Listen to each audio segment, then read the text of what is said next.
Welcome, my friends.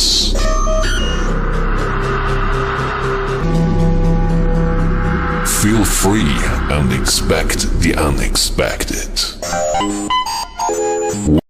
Hello students, welcome back to our English class. In this class, let's have some discussion about the most expected question and answers from the lesson The Gardener, written by P. Lankesh. P Lankesh ಅವರು ಬರೆದಿರುವಂಥ ಈ Gardner ಪಾಠದ ಸ್ಟೋರಿಯನ್ನು ತಾವು ತುಂಬ ಚೆನ್ನಾಗಿ ಅರ್ಥ ಮಾಡ್ಕೊಂಡಿದ್ದೀರಾ, ಹಾಗೆ enjoy ಕೂಡ ಮಾಡಿದ್ದೀರಾ ಅಂತ ಭಾವಿಸ್ತೀನಿ. ಈ ಒಂದು ಕ್ಲಾಸ್ನಲ್ಲಿ ಈ ಪಾಠಕ್ಕೆ ಸಂಬಂಧಪಟ್ಟಿರ್ತಕ್ಕಂಥ ಕ್ವಶನ್ ಆನ್ಸರ್ಸ್ಗಳು ಅಂದರೆ 1 ಅಂಕದ ಪ್ರಶ್ನೆ ಹಾಗೂ 4 ಅಂಕದ ಪ್ರಶ್ನೆಗಳು ಯಾವ ರೀತಿ ಬರ್ತವೆ ಅನ್ನೋದ್ರ ಬಗ್ಗೆ ಡಿಸ್ಕಷನ್ ಮಾಡ್ತಾ ಹೋಗೋಣ. ಈ ಗಾರ್ಡ್ನರ್ ಪಾಠವನ್ನು ಪಾರ್ಟ್ 1 ಮತ್ತು ಪಾರ್ಟ್ 2 ಅಂತ 2 ಕ್ಲಾಸ್ಗಳಲ್ಲಿ ಕಂಪ್ಲೀಟಾಗಿ ಡಿಸ್ಕಷನ್ ಮಾಡಿ ಮುಗಿಸಿದ್ದೀವಿ. ಇನ್ನು ಈ ಪಾಠಕ್ಕೆ ಸಂಬಂಧಪಟ್ಟಿರ್ತಕ್ಕಂಥ ಕ್ವಶನ್ ಆನ್ಸರ್ಸ್ಗಳಿಗಾಗಿಯೇ ಸಪ್ರೇಟಾಗಿ ಒಂದು ವಿಡಿಯೋ ಮಾಡೋ ಅವಶ್ಯಕತೆ ಇಲ್ಲ. ನೇರವಾಗಿ PDF ಫಾರ್ಮೆಟಲ್ಲಿ ನೋಟ್ಸ್ನ ಮಾಡಿಬಿಟ್ಟು ಲಿಂಕನ್ನು ಕಳಿಸ್ಬಿಡ್ಬೋದಾಗಿತ್ತು. ಆದರೆ ನನಗೆ ಒಂದು ಭಾವನೆ ಏನು ಅಂತಂದರೆ, ಕೆಲವೊಂದು ಮಕ್ಕಳಿಗೆ ಉತ್ತರಗಳು ಗೊತ್ತಿದ್ರೂ ಕೂಡ ಪ್ರಶ್ನೆಗಳನ್ನು ತಪ್ಪಾಗಿ ಅರ್ಥ ಮಾಡ್ಕೊಳ್ಳುವಂಥ ಚಾನ್ಸಸ್ ಜಾಸ್ತಿ ಇರೋದ್ರಿಂದ ಈ ಒಂದು ಕ್ಲಾಸ್ನಲ್ಲಿ ಮುಖ್ಯವಾಗಿ ಬರ್ತಕ್ಕಂಥ ಪ್ರಶ್ನೆಗಳನ್ನು ಮಾತ್ರ ಡಿಸ್ಕಷನ್ ಮಾಡ್ತಾ ಹೋಗೋಣ. ಸೊ ಯಾವ ಥರ ಪ್ರಶ್ನೆ ಬಂದರೆ ನಾವು ಯಾವ ರೀತಿಯಾಗಿ ಆನ್ಸರ್ನ ಮಾಡಬೇಕು, ಆ ಪ್ರಶ್ನೆಯ ಮೀನಿಂಗ್ ಏನಿರ್ತದೆ ಅನ್ನೋದನ್ನು ತಿಳ್ಕೊಂಡ್ಬಿಟ್ಟು ಇದಕ್ಕಿಂತ ಜಾಸ್ತಿ ನೋಟ್ಸು ಅಂದರೆ ಜಾಸ್ತಿ ಪ್ರಶ್ನೆಗಳು ಹಾಗೆ ಆ ಪ್ರಶ್ನೆಗಳಿಗೆ ಉತ್ತರಗಳನ್ನು ಈ ವಿಡಿಯೋ ಕೆಳಗೆ ಕೊಟ್ಟಿರ್ತಕ್ಕಂಥ ಒಂದು ಡಿಸ್ಕ್ರಿಪ್ಷನ್ ಬಾಕ್ಸಲ್ಲಿ ಒಂದು ಲಿಂಕ್ ಕೊಟ್ಟಿದ್ದೀನಿ. ಸೊ ಅಲ್ಲಿ ತಾವು PDF ಫಾರ್ಮೆಟಲ್ಲಿ ನೋಟ್ಸನ್ನು ಡೌನ್ಲೋಡ್ ಮಾಡಿಕೊಂಡು ಎಕ್ಸಾಮಿನೇಷನ್ಗಾಗಿ ಓದೋದಕ್ಕೆ ಯೂಸ್ ಮಾಡ್ಕೊಳ್ಳಿ ಅಂತ ಹೇಳ್ತಾ, ಇವಾಗ ಈ ಪಾಠದಿಂದ ಯಾವ ರೀತಿಯಾಗಿರ್ತಕ್ಕಂಥ ಪ್ರಶ್ನೆಗಳು ಎಕ್ಸಾಮಿನೇಷನ್ ನಮಗೆ ಕೇಳ್ಬೋದು ಅಂತ ನೋಡ್ತಾ ಹೋಗೋಣ. ಸೊ ಮೊದಲನೇದಾಗಿ 1 ಅಂಕದ ಪ್ರಶ್ನೆಗಳು. ಅಲ್ಲಿ ಪ್ರಶ್ನೆ ಇರ್ತದೆ, answer the following questions in a word, a phrase or a sentence each ಅಂತ ಇರ್ತದೆ. ಸೊ 1 ಅಂಕ ಇರೋದ್ರಿಂದ ನಾವು ಬರೀತಕ್ಕಂಥ ಆನ್ಸರ್ಗಳು ಕೂಡ ತುಂಬ ಶಾರ್ಟ್ ಆಗಿರ್ತವೆ. ಕೆಲವೊಂದು ವಿದ್ಯಾರ್ಥಿಗಳು ತುಂಬ ದೊಡ್ಡದಾಗಿ ಅಂದರೆ 8-10 ಲೈನ್ ಎಲ್ಲ ಬರಿತಾ ಇರ್ತಾರೆ. ಈ 1 ಅಂಕದ ಪ್ರಶ್ನೆಗೆ ಅಷ್ಟೊಂದು ಬರೆಯುವಂಥ ಅವಶ್ಯಕತೆ ಇರೋದಿಲ್ಲ. ಸೊ ತುಂಬ ಶಾರ್ಟ್ ಆಗಿ ಮ್ಯಾಕ್ಸಿಮಮ್ ಜಾಸ್ತಿ ಅಂದರೆ 1 ಅಥವಾ 2 ಸೆಂಟೆನ್ಸಲ್ಲಿ ಮಾತ್ರ ಬರೆಯತಕ್ಕಂಥ ಪ್ರಶ್ನೆಗಳು ಇಲ್ಲಿರೋದ್ರಿಂದ ಸೊ ಇದಕ್ಕೆ ನೀವು ಜಾಸ್ತಿ ಬರಿತಾ ಕೂತ್ಕೊಂಡು ಟೈಮ್ನ ವೇಸ್ಟ್ ಮಾಡ್ಕೋಬಾರ್ದು. ಈಗ ಈ ಪಾಠದಿಂದ ಯಾವ ರೀತಿಯಾಗಿರ್ತಕ್ಕಂಥ ಶಾರ್ಟ್ ಆನ್ಸರ್ಗಳು ಕ್ವಶನ್ಗಳು ಬರ್ತವೆ ನೋಡ್ತಾ ಹೋಗೋಣ. ಸೊ ಮೊದಲನೇ ಪ್ರಶ್ನೆ, where was the coconut grow located? ಈ ಪಾಠದ ಆರಂಭದಲ್ಲಿನೇ ಬರ್ತದೆ. ಪಿ ಲಂಕೇಶ್ ಅವ್ರು ಹೇಳ್ತಾರೆ, ಒಂದು ತೆಂಗಿನ ತೋಟದಲ್ಲಿ ಒಬ್ಬ ವಯಸ್ಸಾಗಿರೋ ಮುದುಕ ಗಾರ್ಡ್ನರ್ನ ನೋಡಿದಾಗ ನಂಗೆ ಈ ಕತೆ ಹೊಳಿತು ಅಂತ ಹೇಳ್ತಾರಲ್ಲ, ಆ ತೆಂಗಿನ ತೋಟ ಎಲ್ಲಿತ್ತು ಅಂತ ಪ್ರಶ್ನೆ. 1 ಅಂಕದ ಪ್ರಶ್ನೆಯಾಗಿ ಎಕ್ಸಾಮಿನೇಷನಲ್ಲಿ ಇದನ್ನು ಕೇಳ್ಬೋದು. Answer is very easy. The coconut grow was located near Channarayapatna. So ಇದಕ್ಕೆ ನೀವು ಇಷ್ಟೊಂದು ಉದ್ದ ಆನ್ಸರ್ನ ಬರೆಯೋಕ್ಕಾಗಲ್ಲ ಅಂತಂದರೆ ನಿಯರ್ ಚನ್ನರಾಯಪಟ್ಟಣ ಅಂತ ಬರೆದ್ರೂ ಕೂಡ ನಿಮಗೆ ಮಾರ್ಕ್ಸ್ ಸಿಗುತ್ತೆ. ನೆಕ್ಸ್ಟ್ ಪ್ರಶ್ನೆ ಹೇಗಿರ್ತದೆ ನೋಡಿ, what was stuck under the arm of the old man in the lesson the Gardner? ಈ ಪಾಠದಲ್ಲಿ ಬರ್ತಕ್ಕಂಥ ಈ ಗಾರ್ಡ್ನರ್ ಏನಿದಲ್ಲ, ತೆಂಗಿನ ತೋಟದಲ್ಲಿ ನಿಂತ್ಕೊಂಡಾಗ ಪಿ ಲಂಕೇಶ್ ಅವ್ರು ಹೇಳ್ತಾ ಇದ್ರು, ಒಂದು ಕೈಯಲ್ಲಿ ಗುದ್ಲಿನ ಹಿಡ್ಕೊಂಡಿದ್ದ, ಇನ್ನೊಂದು ಸೈಡಲ್ಲಿ ತನ್ನ ಬಗಲಲ್ಲಿ ಏನೋ ಸುತ್ತಿ ಇಟ್ಕೊಂಡಿದ್ದ, ಅದು ಏನು ಅಂತ ಪ್ರಶ್ನೆ. ಏನಂತ ನೆನ್ಪು ಮಾಡಿಕೊಳ್ಳಿ ನೋಡೋಣ, ತುಂಬ ಈಸಿ. ಇದಕ್ಕೆ ನ್ಯೂಸ್ ಪೇಪರ್, ಒಂದು ಕೈಯಲ್ಲಿ ಗುದ್ಲಿ ಇಟ್ಕೊಂಡಿದ್ದ, ಇನ್ನೊಂದು ಕಡೆ ನ್ಯೂಸ್ ಪೇಪರ್ ಇಟ್ಕೊಂಡಿದ್ದ. ಅದನ್ನು ಈ ಪಾಠದ ಆರಂಭದಲ್ಲೇ ನಾವು ನೋಡಿದ್ವಿ. ಇನ್ನು ನೆಕ್ಸ್ಟ್ ಪ್ರಶ್ನೆ ಯಾವ ರೀತಿ ಬರುತ್ತೆ ನೋಡಿ ಈ ಪಾಠದಿಂದ, what qualities of the old man impressed narrator? ಇಲ್ಲೇನು ಪಿ ಲಂಕೇಶ್ ಅವರು ಈ ಕಥೆನ ಹೇಳ್ತಾ ಇದ್ದಾರಲ್ಲ, ಅವ್ರು ಸ್ಟಾರ್ಟಿಂಗಲ್ಲೇ ಹೇಳಿದರು ತೆಂಗಿನ ತೋಟದಲ್ಲಿ ನಿಂತ್ಕೊಂಡಿರ್ತಕ್ಕಂಥ ಒಬ್ಬ ಮುದುಕನ್ನು ನೋಡಿದಾಗ ನಂಗೆ ಈ ಕತೆ ಹೊಳಿತು ಅಂತ. ಸುಮಾರು ಜನ ಮುದುಕರು ಇರ್ತಾರೆ, ಅವ್ರು ಯಾರೂ ಕೂಡ ಪಿ ಲಂಕೇಶ್ ಅವ್ರಿಗೆ ಇಂಪ್ರೆಸ್ ಮಾಡಿರಲಿಲ್ಲ.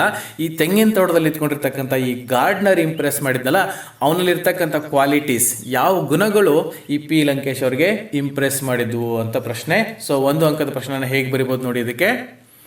The narrator observed that he was a laborer, overseer and philosopher. ಈ ಗುಣಗಳು ಯಾವ್ಯಾವ ನೋಡಿ, 3 ಗುಣ ನೆನ್ಪಿಟ್ಕೊಳ್ಳಿ. ಲೇಬರರ್ ಅಂದರೆ ಶ್ರಮಿಕ, ಒಬ್ಬ ಕೂಲಿಯಾಗಿದ್ದ, ಕಷ್ಟಪಟ್ಟು ದುಡಿತಾ ಇದ್ದ ತೆಂಗಿನ ತೋಟದಲ್ಲಿ. ಓವರ್ಸೇರ್ ಅಂತಂದರೆ ಇಡೀ ತೋಟನ ಮೇಲ್ವಿಚಾರಣೆ ಮಾಡ್ತಾ ಇದ್ದ, ಎಲ್ಲ ವ್ಯವಹಾರಗಳನ್ನು ಇವನೇ ನೋಡ್ಕೊಳ್ತಾ ಇದ್ದ. ಆ್ಯಂಡ್ ಎ ಫಿಲಾಸಫರ್, ಇಲ್ಲಿ ಫಿಲಾಸಫರ್ ಅಂತ ತತ್ವಜ್ಞಾನಿ, ದಾರ್ಶನಿಕ ಅಂತ ಅರ್ಥಲ್ಲ, ತುಂಬ ವಿಚಾರವಂತ, ತುಂಬ ತಿಳುವಳಿಕೆ ಇರ್ತಕ್ಕಂಥ ವ್ಯಕ್ತಿಯಾಗಿದ್ದ. He found all this in the old man. ಈ ಎಲ್ಲ ಗುಣಗಳು ಆ ಗಾರ್ಡ್ನರ್ ಹತ್ರ ಇರೋದ್ರಿಂದಾನೇ ಪಿ ಲಂಕೇಶ್ ಅವರು ಗಾರ್ಡ್ನರಿಂದ ತುಂಬ ಇಂಪ್ರೆಸ್ ಆಗ್ತಾರೆ ಅಂತ ಆನ್ಸರ್ನ ಬರಿಬೇಕು. ಇನ್ನು ನೆಕ್ಸ್ಟ್ ಯಾವ ರೀತಿ ಪ್ರಶ್ನೆ ಬರ್ತದೆ ನೋಡಿ, the owner's wife was particularly upset about which voice of the owner. ಈ ಗಾರ್ಡ್ನರ್ ತೋಟಕ್ಕೆ ಬಂದಮೇಲೆ ತೋಟದಲ್ಲಿ ತುಂಬ ಬದಲಾವಣೆ ಆಗುತ್ತೆ. ಆ ತೋಟದ ಓನರ್ ಜೀವನದಲ್ಲಿ ಕೂಡ ತುಂಬ ಬದಲಾವಣೆ ಆಗುತ್ತೆ. ತುಂಬ ಇನ್ಕಮ್ ಜಾಸ್ತಿ ಆಗಿರೋದ್ರಿಂದ ಅವನು ತುಂಬ ಲೆದರ್ಜಿಕ್ ಆಗ್ತಾನೆ, ಲೇಜಿ ಆಗ್ತಾನೆ, ತುಂಬ ದುಶ್ಚಟಗಳನ್ನೆಲ್ಲ ಕಲಿತಾನೆ. ಅದರಲ್ಲಿ ಯಾವುದೋ ಮುಖ್ಯವಾಗಿ ಒಂದು ಕೆಟ್ಟ ದುರಭ್ಯಾಸ ಅವನ ಹೆಂಡತಿಗೆ ತುಂಬ ಚಿಂತೆಯನ್ನು ತಂದಿಡ್ತದೆ. ಯಾವುದದು ಚಟ ಅಂತ ಕ್ವಶನ್ ಕೇಳ್ತಾ ಇದ್ದಾರೆ. ಸೊ ಯಾವುದರಿಂದ ಅವಳಿಗೆ ತುಂಬ ಟೆನ್ಷನ್ ಆಗುತ್ತೆ, ಯಾವುದರಿಂದ ಅವಳಿಗೆ ತುಂಬ ಚಿಂತೆ ಆಗುತ್ತೆ ಅನ್ನುವಂಥ ಪ್ರಶ್ನೆ. ಇಲ್ಲಿ ಆನ್ಸರ್ನ ನೋಡಿ. The owner's wife was worried about his adultery. Adultery ಅಂತಂದರೆ ವ್ಯಭಿಚಾರ. ಈ ತೆಂಗಿನ ತೋಟದ ಓನರ್ ಏನು ಮಾಡಿದ್ದ ಅಂತಂದರೆ ಇನ್ಕಮ್ ಎಲ್ಲ ಜಾಸ್ತಿ ಆಯಿತು, ಅವನಿಗೆ ಮಾಡೋಕ್ಕೆ ಜಾಸ್ತಿ ಕೆಲಸ ಏನಿರಲಿಲ್ಲ. ತುಂಬ ಜನ ಫ್ರೆಂಡ್ಸ್ ಮಾಡ್ಕೊಂಡು ಕುಡಿಯೋದು, ಸಿಗರೇಟ್ ಸೇದೋದು, ಅದ್ರ ಜೊತೆಗೆ ವ್ಯಭಿಚಾರ ಕೂಡ ಆರಂಭ ಮಾಡ್ಕೊಂಡಿದ್ದ. ಇದರಿಂದ ಆ ತೆಂಗಿನ ತೋಟದ ಓನರ್ ಹೆಂಡತಿಗೆ ತುಂಬ ಚಿಂತೆ ಆಗಿತ್ತು ಅಂತ ನೀವು ಆನ್ಸರ್ನ ಬರಿಬೇಕು. ನೆಕ್ಸ್ಟ್ ಪ್ರಶ್ನೆ ಯಾವ ರೀತಿ ಬರ್ತದೆ ನೋಡಿ. No, his name was not Sangoji but Basavaiah told the old man. Because ಆ ಕಥೆನ ಹೇಳಕ್ಕೆ ಆರಂಭ ಮಾಡಿದಾಗ ಆ ಓಲ್ಡ್ ಮ್ಯಾನ್ ಹೇಳ್ತಾನೆ, ಫಸ್ಟು ತಮ್ಮಣ್ಣನಿಗೆ ಒಬ್ಬ ರೈವಲ್ ಇದ್ದ, ಅವನ ಹೆಸರು ಸಂಗೋಜಿ ಅಂತ ಹೇಳಿರ್ತಾನೆ. ಆಮೇಲೆ ಸ್ವಲ್ಪ ನೆನಪು ಮಾಡಿಕೊಂಡು ಯೋಚನೆ ಮಾಡಿ ಹೇಳ್ತಾನೆ, no his name was not Sangoji but Basavaiah. Sangoji ಅಲ್ಲ ಬಸವಯ್ಯ ಅವನ ಹೆಸರು ಅಂತ ನೆನಪು ಮಾಡ್ಕೊಂಡು ಹೇಳಿದ್ನಲ್ಲ. ಯಾಕೆ ಈ ರೀತಿ ಅವನು ಹೇಳಿದ, ಅಥವಾ ಯಾಕೆ ಅವನ ಹೆಸರನ್ನು ನೆನಪು ಮಾಡ್ಕೊಳ್ಳೋದಕ್ಕೆ ಅಷ್ಟೊಂದು ಕನ್ಫ್ಯೂಸ್ ಮಾಡ್ತಾ ಇದ್ದ ಅಂತ ಪ್ರಶ್ನೆ. ಈ ರೀತಿ ಪ್ರಶ್ನೆಗಳು ನಮಗೆ ಮಲ್ಟಿಪಲ್ ಚಾಯ್ಸ್ ಆಗಿ ಪ್ರಶ್ನೆಗಳನ್ನ ಕೇಳ್ತಾ ಇರ್ತಾರೆ. ಇದಕ್ಕೆ ಆನ್ಸರ್ನ ಹೇಗೆ ಬರಿಬೋದು ನೋಡಿ. He was fictionalising his past. ನಿಜವಾಗಿರ್ತಕ್ಕಂಥ ಘಟನೆನೇ ಫಿಕ್ಷನ್ ಆಗಿ, ಅಂದರೆ ಕಾಲ್ಪನಿಕ ಕತೆ ಥರ ಹೇಳೋದಕ್ಕೆ ಹೊರಟಿದ್ದಲ್ಲ. ಸೊ ಹಾಗಾಗಿ ಅವನಿಗೆ ಸ್ವಲ್ಪ ಕನ್ಫ್ಯೂಸ್ ಆಗ್ತಾ ಇತ್ತು. ಸೊ ಇದನ್ನು ಆನ್ಸರ್ ನೀವು ಬರಿಬೇಕು. ನೆಕ್ಸ್ಟ್ ಒಂದು ಅಂಕದ ಪ್ರಶ್ನೆ. Who was Basavayya's rival in Gardner. ಈ ಪ್ರಶ್ನೆನ ಸ್ವಲ್ಪ ನೋಡ್ಕೊಂಡ್ಬಿಡಿ. ಯಾಕೆ ಅಂತಂದರೆ ಇಡೀ ಪಾಠದಲ್ಲಿ, ಈ ಗಾರ್ಡ್ನರ್ ಪಾಠದಲ್ಲಿ 2 ಹೆಸರುಗಳು ಮಾತ್ರ ಮುಖ್ಯವಾಗಿ ಬರ್ತವೆ. ಒಂದು ತಮ್ಮಣ್ಣ, ಇನ್ನೊಂದು ಬಸವಯ್ಯ. ಈ ಪ್ರಶ್ನೆನ ಸ್ವಲ್ಪ ಚೇಂಜ್ ಮಾಡಿ ಕೇಳಿದ್ರು ಕೂಡ ನೀವು ಕನ್ಫ್ಯೂಸ್ ಮಾಡ್ಕೊಳ್ಳೋಕೆ ಹೋಗಬೇಡಿ. ಇಲ್ಲಿ ಪ್ರಶ್ನೆ ಕೇಳ್ತಾ ಇದ್ದಾರೆ, ಹೂ ವಾಸ್ ಬಸವಯ್ಯಸ್ ರೈವಲ್. ಬಸವಯ್ಯನ ಒಬ್ಬ ರೈವಲ್ ಇದ್ದಲ್ಲ, ಅವನು ಎದುರಾಳಿ ವಿರೋಧಿ ಇದ್ದಲ್ಲ. ಯಾರು? ಬಸವಯ್ಯಗಿರ್ತಕ್ಕಂಥ ವಿರೋಧಿ ಒಬ್ಬನು. ಯಾರು ಅವನು ನೋಡಿ? ತಮ್ಮಣ್ಣ. ತಮ್ಮಣ್ಣನ ವಿರೋಧಿ ಬಸವಯ್ಯ, ಬಸವಯ್ಯನ ವಿರೋಧಿ ತಮ್ಮಣ್ಣ. ಸೊ ಅವ್ರ ಪ್ರಶ್ನೆ ಯಾವ ರೀತಿ ಕೇಳಿದ್ರು ಕೂಡ ನೀವು ಬರೆಯೋಕೆ ರೆಡಿ ಇರಬೇಕು. ಬಸವಯ್ಯನ ರೈವಲ್ ಯಾರು ಅಂತ ಕೇಳಿದ್ರೆ ತಮ್ಮಣ್ಣ ಅಂತ ಬರೀರಿ. ತಮ್ಮಣ್ಣನ ರೈವಲ್ ಯಾರು ಈ ಪಾಠದಲ್ಲಿ ಅಂತ ಕೇಳಿದ್ರೆ ಬಸವಯ್ಯ ಅಂತ ಬರೀರಿ. ಸೊ ಎರಡೇ ಹೆಸರುಗಳು ಇರೋದ್ರಿಂದ ತಮಗೆ ಎಕ್ಸಾಮಿನೇಷನ್ ಬರೆಯೋದಕ್ಕೆ ಯಾವ ತೊಂದರೆ ಆಗಲ್ಲ, ಕನ್ಫ್ಯೂಷನ್ ಕೂಡ ಆಗಲ್ಲ ಅಂತ ಅನ್ಕೋತೀನಿ. ನೆಕ್ಸ್ಟ್ ಯಾವ ರೀತಿ ಪ್ರಶ್ನೆ ಕೇಳ್ತಾರೆ ನೋಡಿ ಈ ಪಾಠದಿಂದ. Tammanna considers his rival Sangoji or Basavaiah an important position because. ಈ ತಮ್ಮಣ್ಣ ತನ್ನ ಜೀವನದಲ್ಲಿ ಎಲ್ಲ ಇತ್ತು. ಅವನಿಗೆ 10 acres ವೆಟ್ ಲ್ಯಾಂಡ್ ಇತ್ತು, ಕಂಫರ್ಟೇಬಲ್ ಮನೆ ಇತ್ತು, ಹಾಗೆ ಹೇಳಿದ್ದನ್ನು ಮಾಡ್ತಕ್ಕಂಥ ಕೆಲಸಗಾರರಿದ್ರು. ಅಷ್ಟೊಂದು ಇಟ್ಕೊಂಡು ಅವ್ನು ಚೆನ್ನಾಗಿರ್ಬೋದಾಗಿತ್ತು. ಆದರೂ ಕೂಡ ಬಸವಯ್ಯನಿಗೆ ಯಾಕೆ ಅಷ್ಟೊಂದು ಇಂಪಾರ್ಟೆನ್ಸ್ ಕೊಡ್ತಾನೆ, ಅವನ ಜೊತೆ ಇವನು ಯಾಕೆ ಕಾಂಪಿಟೇಷನ್ ಮಾಡಕ್ಕೆ ಹೋಗ್ತಾನೆ ಅನ್ನುವಂಥ ಪ್ರಶ್ನೆ. ಒಂದೇ ಒಂದು ಅದಕ್ಕೆ ಆನ್ಸರ್ನ ನೀವು 1 ಅಂಕದ ಪ್ರಶ್ನೆಗೆ ಬರೀಬಹುದು. Rivalry offers new possibilities of life for him. ಈ ಜೀವನದಲ್ಲಿ ರೈವಲ್ರಿ ಅನ್ನೋದಿತ್ತು ಅಂತಂದರೆ, ಎದುರಾಳಿಗಳಿದ್ರು ಅಂದರೆ, ಕಾಂಪಿಟೇಷನ್ ಅನ್ನೋದು ಇತ್ತು ಅಂತಂದರೆ ಜೀವನದಲ್ಲಿ ಒಂದು ಪ್ರೋಗ್ರೆಸ್ ಇರ್ತದೆ, ಒಂದು ಚಾಲೆಂಜ್ ಇರ್ತದೆ. ಸೊ ಹಾಗಾಗಿ ಜೀವನ ಇನ್ನೂ ಇಂಟ್ರೆಸ್ಟಿಂಗ್ ಆಗಿರ್ತದೆ, ಜೀವನದಲ್ಲಿ ಡೆವಲಪ್ಮೆಂಟ್ ಅನ್ನೋದಾಗುತ್ತೆ. ಸೊ ಹಾಗಾಗಿ ತಮ್ಮನ್ನ ಏನು ಮಾಡ್ತಾನೆ, ಬಸವಯ್ಯನಿಗೆ ಅಷ್ಟು ಪ್ರಾಶಸ್ತ್ಯ ಕೊಡ್ತಾನೆ. ಸೊ ಸಿಂಪಲ್ ಆಗಿ ಇದನ್ನು ನೀವು ಆನ್ಸರ್ ಬರಿಬೋದು. ಇದು ಮಲ್ಟಿಪಲ್ ಚಾಯ್ಸ್ ಕ್ವಶನ್ ಆಗಿ ಬಂದಿದ್ರೆ ನೀವು ಈ ಆಪ್ಷನನ್ನು ಚೂಸ್ ಮಾಡಿ. ಏನದು? Rivalry offers new possibilities of life for him. ಇವಾಗ ನೆಕ್ಸ್ಟ್ ಯಾವ ರೀತಿ ಪ್ರಶ್ನೆ ಬರ್ತದೆ, 1 ಅಂಕದ ಪ್ರಶ್ನೆ ನೋಡೋಣ. How many acres of land did Basavayya encroach. ಇಡೀ ಊರಲ್ಲಿ ಇರ್ತಕ್ಕಂಥ ಜಮೀನನ್ನು ಬಸವಯ್ಯ ತಮ್ಮನ್ನ ಇಬ್ಬರು ಖರೀದಿ ಮಾಡ್ತಾ ಹೋಗ್ತಾರೆ. ಊರಲ್ಲಿರೋ ಜಮೀನೆಲ್ಲ ಖಾಲಿಯಾಗಿ ಹೋಗುತ್ತೆ. ಈಗ ತಮ್ಮನ ಹತ್ರ 1000 ಎಕರೆ ಜಮೀನಿದೆ, ಬಸವಯ್ಯನ ಹತ್ರ 800 ಎಕರೆ ಜಮೀನಿದೆ. ಅವಾಗ ಬಸವಯ್ಯ ಹೋಗ್ಬಿಟ್ಟು ತಮ್ಮನೊಂದು ಜಮೀನನ್ನು, ಇಂತಿಷ್ಟು ಜಮೀನನ್ನು ಅತಿಕ್ರಮಣ ಮಾಡ್ಕೋತಾನೆ, ಅದರ ಸುತ್ತ ಬೇಲಿ ಹಾಕೋತಾನೆ. ಎಷ್ಟು ಎಕರೆ ಜಮೀನನ್ನು ಬಸವಯ್ಯ ಅತಿಕ್ರಮಣ ಮಾಡಿದ ಅಂತ ಪ್ರಶ್ನೆ. Answer is very simple, 200 acres of land. ಯಾಕೆ ಅಂದರೆ ತಮ್ಮಣ್ಣನಿಗಿಂತ ಬಸವಯ್ಯನಿಗೆ 200 ಎಕರೆ ಕಡಿಮೆ ಇತ್ತು. ಅವನ ಹತ್ರ 1000 ಎಕರೆ, ಇವನ ಹತ್ರ 800 ಎಕರೆ. ಅದನ್ನು ಹೇಗಾದರೂ ಮಾಡಿ ಸರಿದೂಗಿಸ್ಬೇಕಲ್ಲ, ಇಲ್ಲಾಂದರೆ ನಾನು ತಮ್ಮಣ್ಣನಿಗಿಂತ ಹಿಂದೆ ಬಿದ್ದುಬಿಡ್ತೀನಲ್ಲ ಅಂತ ಹೇಳ್ಬಿಟ್ಟು ಬಸವಯ್ಯ ಏನು ಮಾಡ್ತಾನೆ, ತಮ್ಮ ಜನ ಎಲ್ಲ ಕರ್ಕೊಂಡೋಗ್ಬಿಟ್ಟು ತಮ್ಮನಿಗೆ ಸೇರಿರೋ 200 ಎಕರೆ ಜಮೀನನ್ನು ಅತಿಕ್ರಮಣ ಮಾಡಿಕೊಂಡು ಅದ್ರ ಸುತ್ತ ಕಡೆ ಎಲ್ಲ ಬೇಲಿ ಹಾಕಿಬಿಡ್ತಾನೆ. ಸೊ ನೀವು 200 acres ಅಂತ ಬರೆದ್ಬಿಟ್ರೆ ಸಾಕಾಗತ್ತೆ. ನೆಕ್ಸ್ಟ್ ಪ್ರಶ್ನೆ ಯಾವ ರೀತಿ ಕೇಳ್ತಾರೆ ನೋಡಿ. Mention one of the means suggested to Tammanna through which he would get back his land from Basavayya. Basavayya 200 acre ಅತಿಕ್ರಮಣ ಮಾಡಿಕೊಂಡಾಗ ಅದನ್ನು ವಾಪಸ್ ಪಡೆದುಕೊಳ್ಳೋದಕ್ಕೆ ಯಾವ್ಯಾವ ದಾರಿಗಳಿದಾವೆ. ಇಲ್ಲಿ ಮೀನ್ಸ್ ಅಂತ ಇದೆ ನೋಡಿ, ಅದು ದಾರಿಗಳಂತ. ಈ ತಮ್ಮಣ್ಣನ ಸಪೋರ್ಟರ್ಸು ತಮ್ಮಣ್ಣನಿಗೆ ಅಡ್ವೈಸ್ ಮಾಡ್ತಾ ಇದ್ರು, ಆ ಜಮೀನನ್ನು ವಾಪಸ್ ಪಡ್ಕೊಳ್ಳೋದಕ್ಕೆ ಯಾವ್ಯಾವ ದಾರಿಗಳಿದಾವೆ ಅಂತ. ಅದರಲ್ಲಿ ಯಾವುದಾದ್ರೂ ಒಂದನ್ನು ಹೇಳಿ. ಮೆನ್ಷನ್ 1. ಸೊ ಯಾವ್ಯಾವ ದಾರಿಗಳಿದ್ದು, ಮುಖ್ಯವಾಗಿ 3 ದಾರಿಗಳನ್ನು ಅವ್ರ ಸಪೋರ್ಟರ್ಸ್ ಹೇಳಿರ್ತಾರೆ, ನೆನ್ಪು ಮಾಡ್ಕೊಳ್ಳಿ. ಇದರಲ್ಲಿ ಯಾವುದಾದ್ರೂ ಒಂದು ಬರೆದು ಕೂಡ ನಿಮಗೆ ಮಾರ್ಕ್ಸ್ ಸಿಗುತ್ತೆ. To go to the court of law, ಕೆಲವೊಂದು ಜನ ಹೇಳಿದ್ರು ಕೋರ್ಟ್ಗೆ ಹೋಗೋಣ ಅಂತ ಹೇಳ್ತಾರೆ. ಇನ್ನು ಕೆಲವರು ಹೇಳ್ತಾರೆ ಟೇಕ್ ರಿಕೋರ್ಸ್ ಟು ದ ಪೊಲೀಸರ ಹತ್ರ ಹೋಗ್ಬಿಟ್ಟು ಕಂಪ್ಲೇಂಟ್ ಮಾಡಿಬಿಡೋಣ ಅಂತ ಸ್ವಲ್ಪ ಜನ ಅಡ್ವೈಸ್ ಮಾಡಿದ್ರು. ಇನ್ನು ಸ್ವಲ್ಪ ಜನ ಏನು ಮಾಡಿದ್ರು, ಅಟ್ಯಾಕ್ ಆನ್ ಬಸವಯ್ಯ, ಹೋಗ್ಬಿಟ್ಟು ಬಸವಯ್ಯನ ಮೇಲೆ ಅಟ್ಯಾಕ್ ಮಾಡೋಣ, ನಾವು ಕೂಡ ಜಮೀನು ಯಾಕೆ ಬರಲ್ಲ ಅಂತ ನೋಡೋಣ ಅಂತ ಹೇಳ್ಬಿಟ್ಟು ಅಡ್ವೈಸ್ ಮಾಡ್ತಾರೆ. ಈ 3ರಲ್ಲಿ ಯಾವುದಾದ್ರೂ ಒಂದು ಬರೆದ್ರೂ ಕೂಡ ನಿಮಗೆ ಮಾರ್ಕ್ಸ್ ಸಿಗುತ್ತೆ. ಮುಂದಿನ 1 ಅಂಕದ ಪ್ರಶ್ನೆ, what idea did Tammanna get to annihilate Basavaiah completely? Basavaiah ಏನು 200 ಎಕರೆ ಜಮೀನನ್ನು ಅತಿಕ್ರಮಣ ಮಾಡಿಕೊಂಡ, ಅವನ ವಿರುದ್ಧ ಹೋರಾಡೋಣ, ಪೊಲೀಸ್ ಕಂಪ್ಲೇಂಟ್ ಕೊಡೋಣ ಅಂತ ಸಪೋರ್ಟರ್ಸ್ ಎಲ್ಲ ಹೇಳಿದ್ರು. ಬಟ್ ಅದ್ರ ಬದಲಾಗಿ ಬೇರೆ ಒಂದು ಐಡಿಯಾನ ಹುಡುಕ್ತಾನೆ ತಮ್ಮಣ್ಣ. ಅದರಿಂದ ಬಸವಯ್ಯನ ಸಂಪೂರ್ಣವಾಗಿ ಎನ್ಹಿಲೇಟ್ ಅಂದರೆ ಡಿಫೀಟ್ ಮಾಡ್ಬೋದು, ಹಿಂದೆ ಹಾಕ್ಬೋದು ಅಂತ ಯೋಚನೆ ಮಾಡ್ತಾನೆ. ಯಾವ ಐಡಿಯಾ ಅದು ಅಂತ ಪ್ರಶ್ನೆ.